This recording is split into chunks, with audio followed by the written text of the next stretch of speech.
Hello guys, ಎಲ್ಲರೂ ಹೇಗಿದ್ದೀರಾ? ಚೆನ್ನಾಗಿದ್ದೀರಾ ಅಂತ ಅಂದ್ಕೊಂಡಿದ್ದೀನಿ. ನೀವೇನಾದರೂ ನಮ್ಮ ಚಾನಲ್ಗೆ ಸಬ್ಸ್ಕ್ರೈಬ್ ಮಾಡಿಲ್ಲ ಅಂದರೆ ಪ್ಲೀಸ್ ಹೋಗಿ ಬೇಗ ಬೇಗ ಸಬ್ಸ್ಕ್ರೈಬ್ ಮಾಡ್ಕೊಳ್ಳಿ. ಹಾಗೆ ಪಕ್ಕದಲ್ಲಿರೋ ಬೆಲ್ ಐಕನ್ ಕೂಡ ಕ್ಲಿಕ್ ಮಾಡಿ. ಹಾಗೆ ಮಾಡೋದ್ರಿಂದ ನಾನು ಮಾಡುವಂಥ ಪ್ರತಿಯೊಂದು ಕ್ರಿಕೆಟ್ ಅಪ್ಡೇಟು ನಿಮ್ಮ ಮೊಬೈಲ್ ಮೂಲಕ ನೋಟಿಫಿಕೇಶನ್ ಬರ್ತಾ ಇರುತ್ತೆ. ನೋಡ್ತಾ ಇರಿ ಕ್ರಿಕೆಟ್ ಅಪ್ಡೇಟ್ಸ್. ಇವತ್ತಿನ ಅಪ್ಡೇಟ್ ಏನಪ್ಪ ಅಂದರೆ India versus Sri Lanka ODI match update. India versus Sri Lanka ಸತತವಾಗಿ 2 ಮ್ಯಾಚ್ ಆಡಿದೆ. ಎರಡು ಮ್ಯಾಚನ್ನು ಸೋತೋಗಿದೆ ಅಂತಲೇ ಹೇಳ್ಬೋದು. ಒಂದು ಮ್ಯಾಚು ಟೈ ಆಗಿದೆ, ಇನ್ನೊಂದು ಮ್ಯಾಚು 32 ರನ್ನಿಂದ ಬರೋಬ್ಬರಿ ಸೋತಿದ್ದಾರೆ.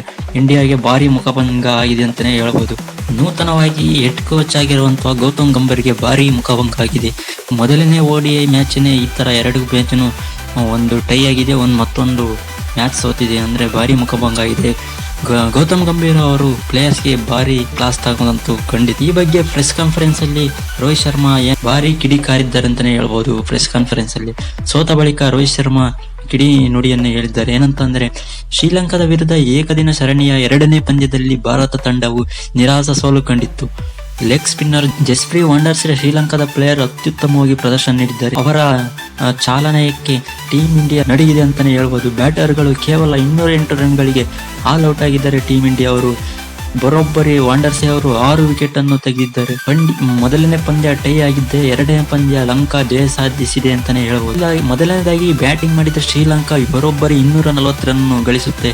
ಭಾರತ 208 ರನ್ ಮಾತ್ರ ಗಳಿಸುತ್ತದೆ. ಮೊದಲನೇ ವಿಕೆಟ್ 97 ರನ್ ಗಳಿಸಿದ್ದ ಭಾರತ ನಂತರ ಸತತ ವಿಕೆಟ್ ಕಳೆದುಕೊಂಡಿದೆ.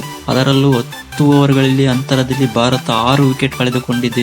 ಇದಕ್ಕಿಂತ ದುಸ್ಥಿತಿ ಮತ್ತೊಂದಿಲ್ಲ. 97 ರನ್ನು ಪಾರ್ಟ್ನರ್ಶಿಪ್ ಬಂದಿದ್ದಂತ ನಂತರದಲ್ಲಿ ಬರೀ 10 ಓವರ್ಗಳಲ್ಲಿ ವಿಕೆಟ್ಗಳು ಹೋಗಿದೆ. ಪಂದ್ಯದ ಬಳಿಕ ಮಾತಾಡಿದ ನಾಯಕ ರೋಹಿತ್ ಶರ್ಮಾ ಏನಂತ ಹೇಳಿದಂದ್ರೆ, ಪಂದ್ಯ ಸೋತಾಗ ಎಲ್ಲವೂ ನಮಗೆ ಬೇಸರ ತರಿಸುತ್ತದೆ. ಇದು ಕೇವಲ ಆ 10 ಓವರ್ಗಳ ವಿಷಯವಲ್ಲ. ಸ್ಥಿರ ಕ್ರಿಕೆಟ್ ಆಡಬೇಕಾಗುತ್ತದೆ. ಆದರೆ ನಾವು ಅದರಲ್ಲಿ ಸೋತೆವು. ಸ್ವಲ್ಪ ಬೇಜಾರಾಗಿದೆ, ಆದರೆ ಇಂತಹ ವಿಷಯಗಳಲ್ಲಿ ನಡೆಯುತ್ತೆ ಎಂದು ರೋಹಿತ್ ಶರ್ಮಾ ಹೇಳಿದರು. ನಾವು ಸಾಕಷ್ಟು ಒಳ್ಳೆ ಪಂದ್ಯ ಆಡಲಿದ್ದೇವೆ. ನಾವು ಹೇಗೆ ಆಡಿದ್ದೇವೆ ಎಂಬುದು ನಮಗೆ ಹೆಚ್ಚು ಗೊತ್ತಿದೆ. ಮಧ್ಯ ಓವರ್ನಲ್ಲಿ ಅಂದರೆ ಮಿಡಲ್ ಆರ್ಡರ್ನಲ್ಲಿ ಬ್ಯಾಟಿಂಗ್ ನಮ್ಮ ಬಗ್ಗೆ ಸ್ವಲ್ಪ ಹೆಚ್ಚು ಕಮ್ಮಿ ಆಗಿದೆ.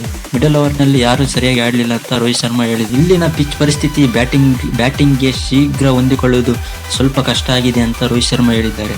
ಶ್ರೀಲಂಕಾ ಪಿಚ್ ಪ್ರೇಮದಾಸ ಸ್ಟೇಡಿಯಂ ಅಲ್ಲಿ, ಶ್ರೀಲಂಕಾ ಕೊಲಂಬೋದಲ್ಲಿ ಸ್ವಲ್ಪ ಬ್ಯಾಟಿಂಗ್ ಆಡೋರಿಗೆ ಸ್ವಲ್ಪ ಕಷ್ಟ ಇದೆ ಅಂತಾನೆ ರೋಹಿತ್ ಶರ್ಮಾ ಹೇಳಿದ್ದಾರೆ. ನಿಮ್ಮೆದರಲ್ಲಿ ಏನಿದೆಯೋ ಅದಕ್ಕೆ ನೀವು ಹೊಂದಿಕೊಳ್ಳಬೇಕು. ಬಲಗೈ ಎಡಗೈ ಬ್ಯಾಟ್ಸ್ಮನ್ ಹೊಂದಾಣಿಕೆ ಆಗುವುದಿಲ್ಲ. ಸ್ಟ್ರೈಕ್ ರೊಟೇಟ್ ಮಾಡುವುದು ತುಂಬಾ ಇಂಪಾರ್ಟೆಂಟ್ ಆಗುತ್ತೆ. ಸುಲಭ ಎಂದು ನಾವು ಭಾವಿಸಿದ್ದೇವೆ, ಆದರೆ 6 ವಿಕೆಟ್ ಪಡೆದ ಬುಮ್ರಾಹ್ಗೆ ಕ್ರೆಡಿಟ್ ಕೊಡಲೇಬೇಕು ಎಂದು ಟೀಮ್ ಇಂಡಿಯಾದ ನಾಯಕ ರೋಹಿತ್ ಶರ್ಮಾ ಹೇಳಿದ್ದಾರೆ. ಹಾಗೆ ಇನ್ನೊಂದು ಇಂಪಾರ್ಟೆಂಟ್ ರೋಹಿತ್ ಶರ್ಮಾ ಹೇಳಿದ್ದಾರೆ. ಏನಪ್ಪಾ ಅಂದ್ರೆ, ಟೀಮ್ ಮಿಡಲ್ ಆರ್ಡರ್ ನಲ್ಲಿ ವಿಕೆಟ್ಗಳು ಪತನವಾದ ಬಳಿಕ ಪೆವಿಲಿಯನ್ಗೆ ತೆರಳಿದ ಪ್ಲೇಯರ್ಸ್ ನ ಗೌತಮ್ ಗಂಭೀರ್ ಕ್ಲಾಸ್ ತಗೊಂಡಿದ್ದಾರೆ ಅಂತಾನೆ ಹೇಳ್ಬೋದು. ಮಿಡಲ್ ಆರ್ಡರ್ ನಲ್ಲಿ ಯಾರು ಪ್ಲೇಯರ್ ಒಬ್ಬ ಸಹನೂ ಆಡಲಿಲ್ಲ. ಸರ್ ಪಟೇಲ್ ಮಾತ್ರ ಉತ್ತಮ ಪ್ರದರ್ಶನ ನೀಡಿದ್ರು, ಮತ್ತೆ ರೋಹಿತ್ ಶರ್ಮಾ ಮಾತ್ರ ಉತ್ತಮ ಪ್ರದರ್ಶನ ನೀಡಿದ್ರು ಅಂತಾನೆ ಹೇಳ್ಬೋದು.